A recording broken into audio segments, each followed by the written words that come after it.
Welcome to this video playing Helder Espinosa from Mexico. Yeah, what do we get? Knight f6 keeps my options open. Yeah. Looks Nimzo Indian. Yep. Hi. He said hi. I'm going to say hi as well.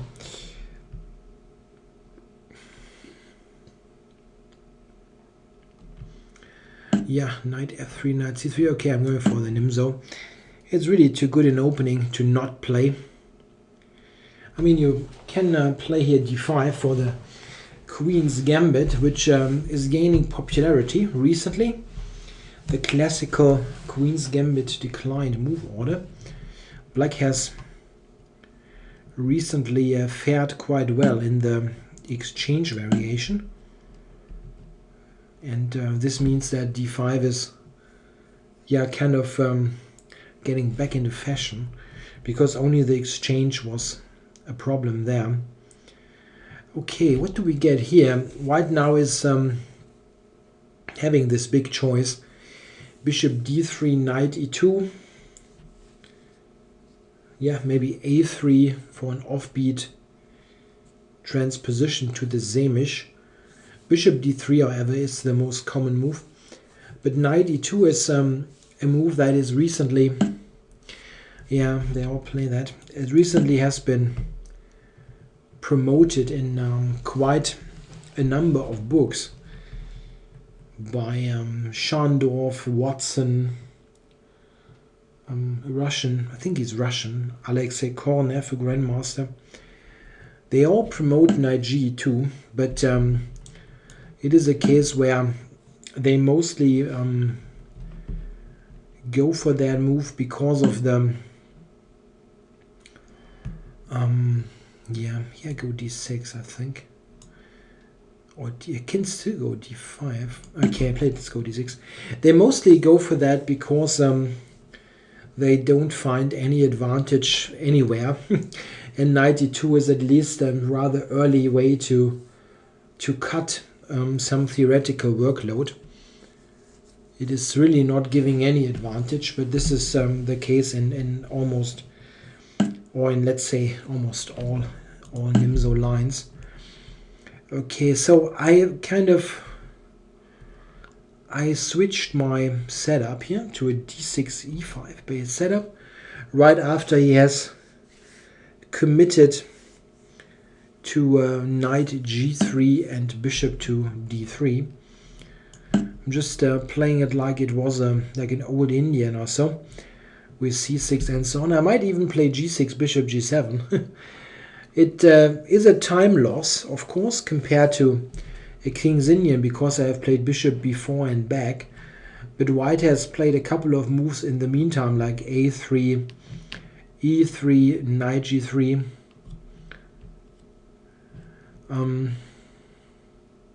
Yeah, I have the Georgian flag at the moment for some people. This is, he wrote that to me. Yeah.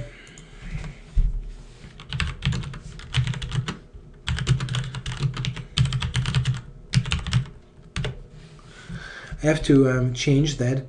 I don't know, it somehow happened that I got the Georgian flag set. I'm not quite sure how to set that.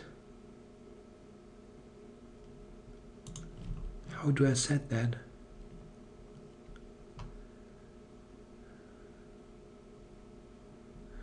I guess there was, I don't know. Yeah, I have to take a look there. It's kind of irritating.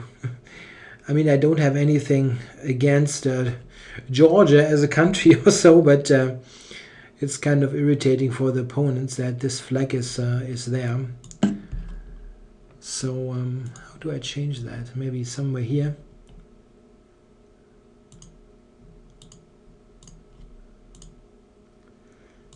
I don't find it.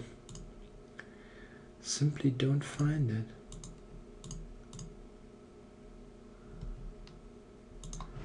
I have no idea where I set where I set the flags. At the moment here in Dasher, I don't I don't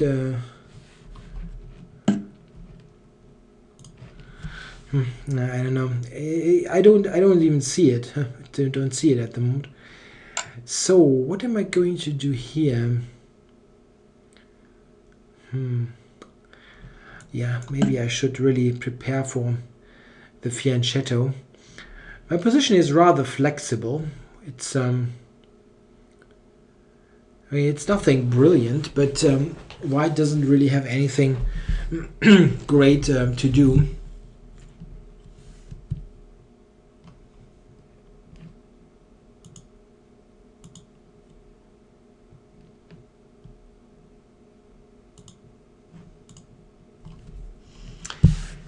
Yeah, this e3 d4 is not very aggressive.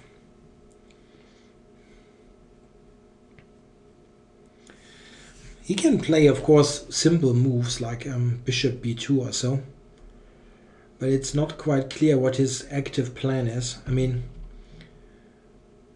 difficult to change the pawn structure. b5 maybe. Yeah, this is what white can do, b5. Because after b5 I don't really want to take ever, or naja, okay, maybe b5, I can maybe take d4, take e1, then c5 or so. It's rather weakening. He's taking a long time. So he just went for bishop there. Okay, I'm going to play bishop g7. Not taking a very long time.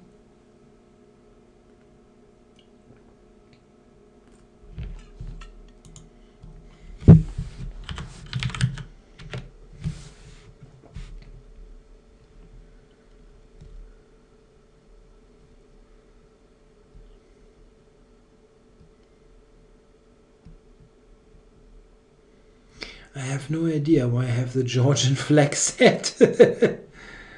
I don't really know. Don't find any variable or anything that I can set. Okay, but what about this game? If he takes e5, I can take with both. Both just make some sense. Okay, it's just going back.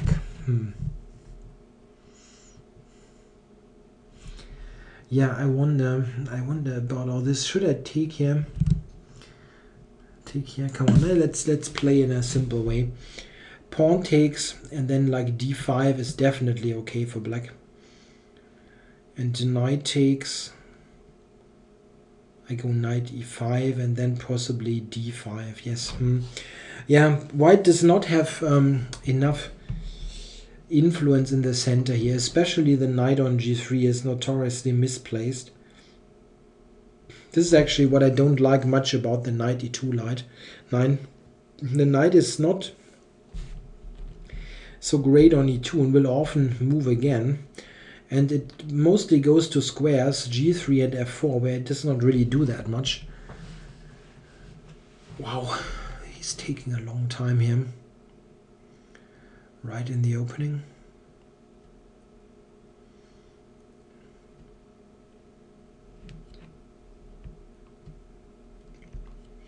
Yeah, knight e5 is a Russian roulette pre-move. On knight d4 you're fine, on ed5, ed4 you're not so fine. But okay, we're in great shape time-wise. No need to be hectic. I think I would probably take with the knight, but my rationale would be, I don't know, e takes, I go d5, c5, knight f8 was my thinking. And yeah, my bishop on c8 is not getting into the game very quickly. Yeah, okay, so maybe e takes. Is there any alternative? No, I think I should do that. That is a good, or let's say a decent strategic move. I wonder if he takes, if I can also, I can just play knight e4. Maybe knight e4 is actually a move. Just centralizing. But I'm not sure. Oh, that is unexpected. Okay, I think I'm going to start with rook takes.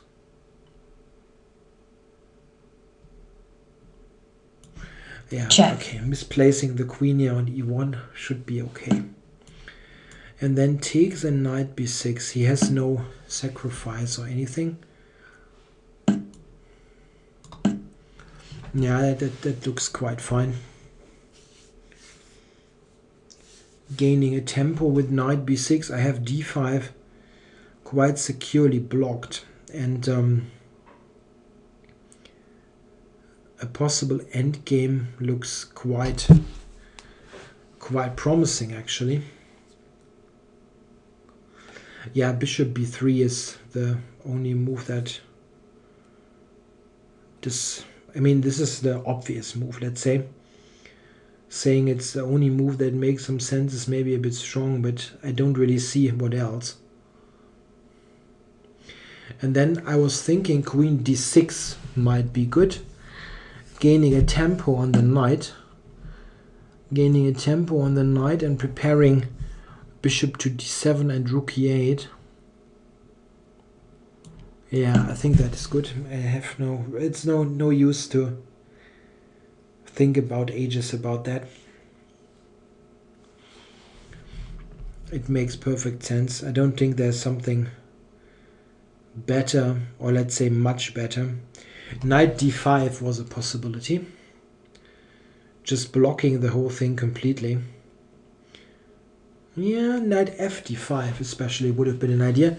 His knights there, they are not doing that much, but what they do is, especially f4 of course, controlling e6, so I cannot so easily play bishop e6, which would be really something that I would like to do. I would totally like to trade light squared bishops to increase my control over d5.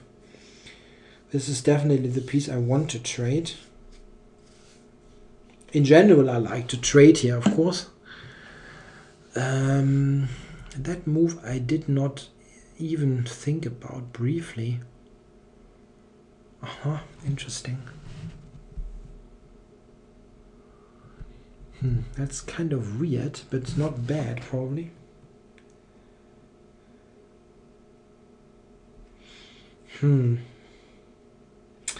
Okay, so I cannot take. My queen is attacked. I cannot cover the queen. Okay, I can with bishop f8. But this is a really strange move. And it allows maybe d5.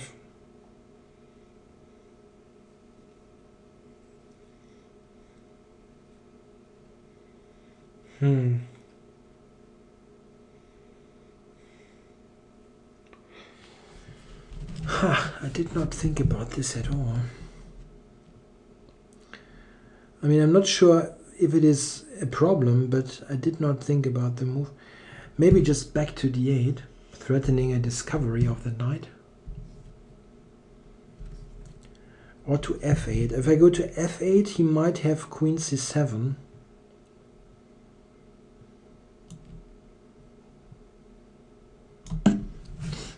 That's not ideal. Queen e1 would actually repeat the position. But okay, I have a ton of other moves than queen d6. And queen e1 looks completely ridiculous, of course.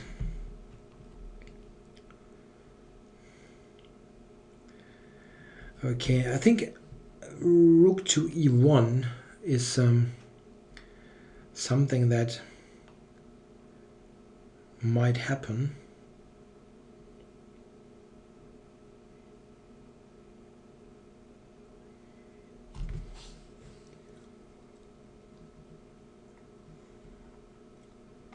Yeah, rook e1 looks perfectly logical. I'm threatening knight fd5 with at least some favorable traits. And rook e1 is preventing that due to queen e8 check. Or any other knight move from f6 for that matter. So rook e1 looks completely normal.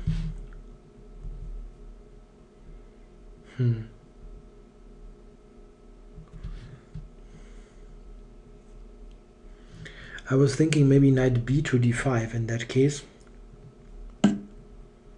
Wow. Wow. I did not even vaguely consider this one. Okay.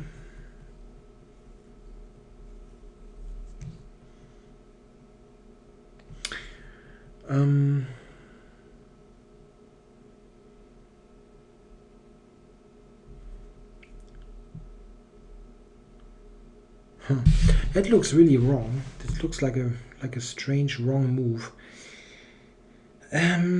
Maybe if I go knight to h5, he has to go to e3. Yeah, come on. I'm going to play that now, not think about this for ages. Knight d5, queen e4 was still okay, I believe.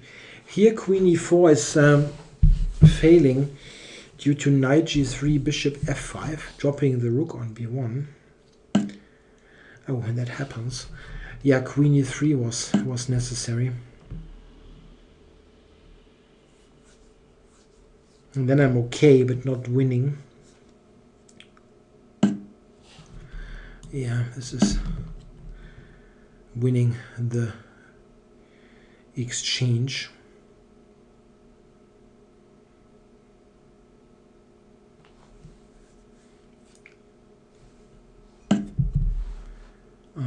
Yeah, no. Oh wait, bishop f7. No, I can go to h8 if everything else fails. So bishop d4 here, I guess, just grabbing. Yeah, let's grab the pawn.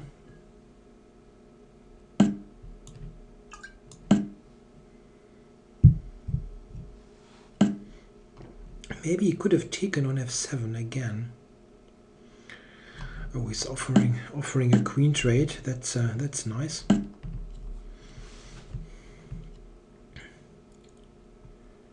Yeah, and I'm just going to play a5 and win the endgame very easily.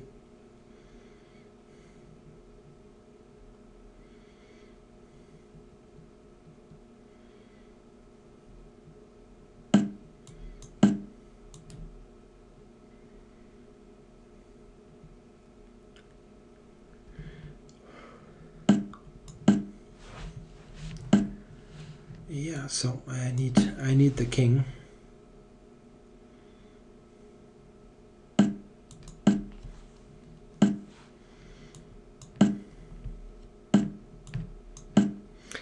Pawns here on dark squares. Yeah, let's put that here, taking away some squares for the knight. And on dark squares he will never be able to do something with his bishop, so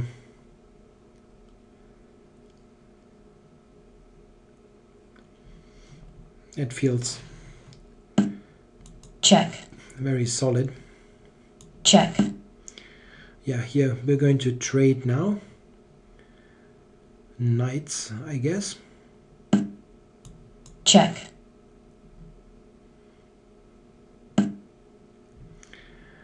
Okay, so I'm just going to move the king over here and win the king side. It's the easiest way to play.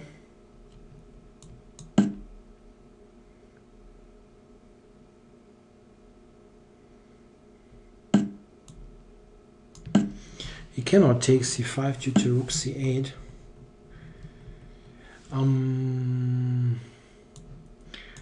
Okay, let's keep the pawn for the moment.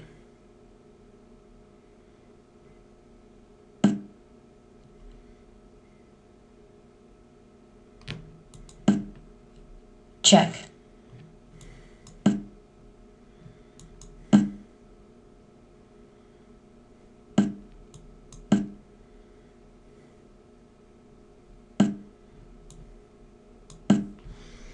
Yeah, the H pawn will probably be the pawn that promotes. White resigns. Okay, so it was a provisional game. He did not play that much of 15 minutes. Yeah, let's do a quick recap of this game. We had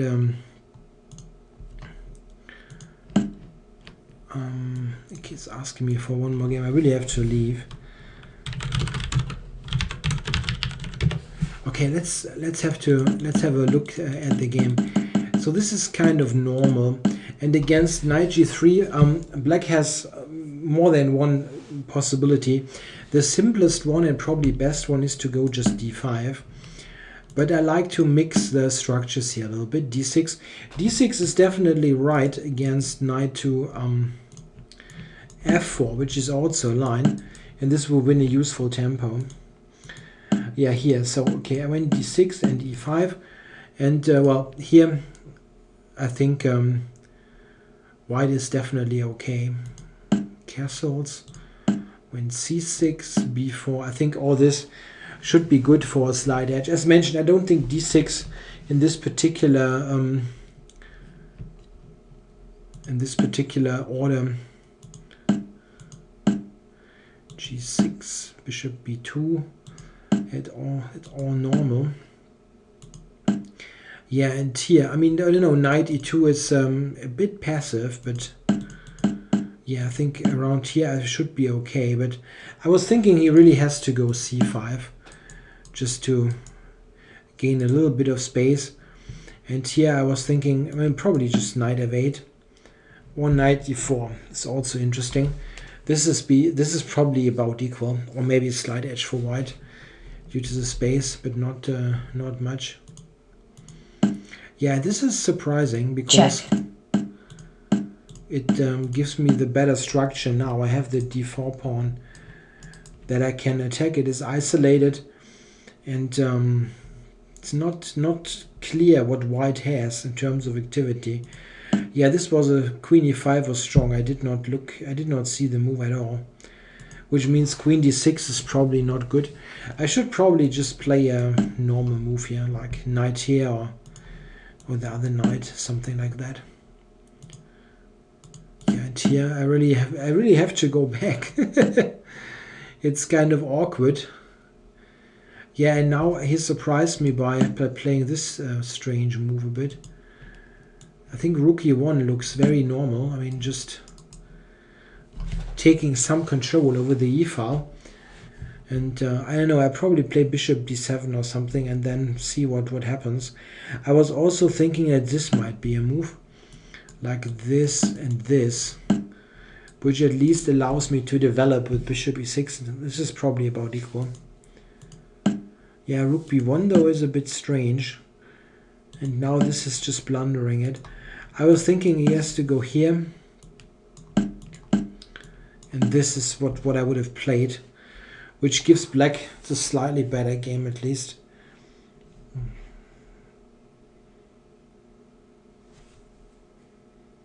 Yeah, I don't know, is it slightly better or a little bit more? It is really a kind of, this is more than one problem. The problem is that this is weak, this is a passive bishop, and it's not so clear what this knight is doing. On the other hand, I'm not fully developed, so, well, the comp is giving me half a pawn, which seems fair. Yeah, and after that it's just a whole exchange for not much. I was thinking that I briefly thought he might be able to take here, but I can always just block it, of course. Yeah, and this is quite simple now to convert this extra exchange and extra pawn into a win. Yeah, okay, I hope you enjoyed this game. Thanks for watching.